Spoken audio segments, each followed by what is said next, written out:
matin, nous n'avons eu cesse à nous procurer ce bon pain qui a été fait depuis 5 heures du matin avec des mains très expérimentées et des hommes et des femmes dévoués qui sont venus depuis ce matin pour préparer ce beau pain. Donc, avant que d'une part, la bénédiction ne vienne du ciel avec cette belle pluie, pour bénir directement. Et puis, pour éviter que je bénisse aussi ceux qui ont déjà commencé à manger leur pain et que ça ne finisse, pour ne pas que ce soit seulement les ventres que je bénisse, nous allons bénir ces pains qui sont ici et ceux que vous avez déjà achetés.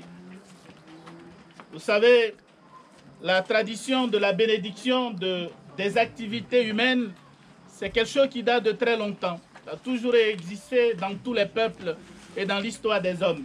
Nous nous retrouvons là aujourd'hui, nous voulons donc bénir non seulement les pains, bénir nous qui allons les consommer, mais aussi bénir toutes nos activités humaines. Bénir surtout et dire merci à tous ceux qui nous ont aidés à avoir ces pains et à tous ceux qui aident le monde à se nourrir et aussi à s'abreuver.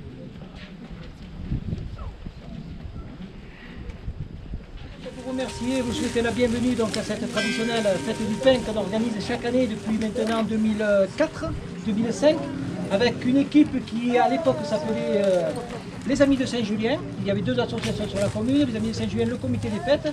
Et comme on s'est aperçu que c'était les mêmes qui œuvraient aux 2 associations, donc les 2 se sont regroupés et c'est à eux qu'on leur doit la fabrication de ce pain. Et principalement au boulanger qui est le maître d'œuvre qui est là-bas, qui est Roger Fulconis, qui est un ancien boulanger de Saint-André. Donc je vous demande de venir applaudir tous.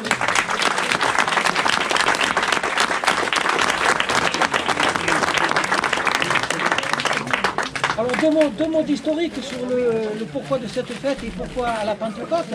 Je le répète chaque année, certains diront qu'ils se répètent, mais pas du tout, parce que répéter c'est un des secrets de la pédagogie, entre autres.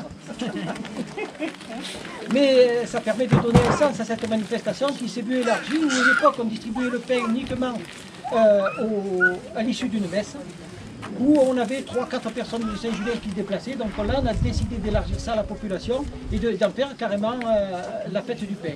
Alors, il y a quelques années, donc, avant la mise en eau du barrage de Castillon, donc, une tierce personne donc, avait fait don à la commune de terrain à côté du gypse, là, qui est maintenant sous le lac, sous les eaux, hein, on ne le voit plus. Et ces eaux, il n'avait pas voulu percevoir de fonds en contrepartie de ce don de terrain. Et il avait demandé à la commune, en contrepartie, je ne veux pas d'argent, mais je veux que chaque année, vous distribuiez du pain aux plus nécessiteux de la commune. Donc je vous laisse aujourd'hui le soin de dire qui est le plus nécessiteux d'entre nous. C'est pour ça qu'il va être donné aux habitants de Saint-Julien en priorité.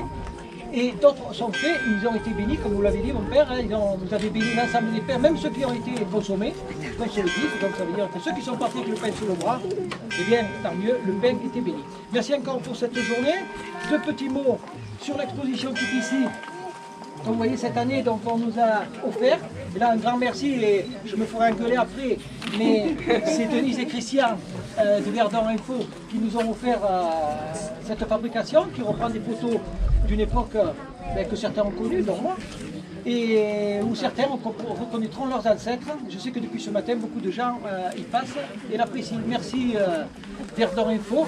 Je ne remercie pas le président qui n'est pas présent aujourd'hui. On va commencer par remercier M. Fulconis pour le pain. Il s'est levé ce matin assez tôt pour venir nous faire ce beau pain. On va aussi remercier la mairie de Saint-Julien, un peu tout l'ensemble du village d'être présent pour cette commémoration. On va aussi remercier la boulangerie Bœuf qui nous a fourni la pâte pour le pain. Ces messieurs-là qui se cachent derrière pour la fabrication tout au long de la journée. Je vous rappelle aussi que cet après-midi, il y a le loto qui se déroulera au Toulon, à partir de 14h30. Donc de nombreux lots, je crois qu'il y a un de l'eau, un panier garni, des spas, enfin, beaucoup de lots, beaucoup de surprises. Voilà. Cet été, la fête patronale se déroulera le week-end du 2 et 3 août. Voilà. Et petite nouveauté, une course de caisse à savon pour ceux qui veulent participer. à vos fabrications. Voilà. Et donc je vous souhaite une bonne journée et bon appétit avec les pizzas et différents.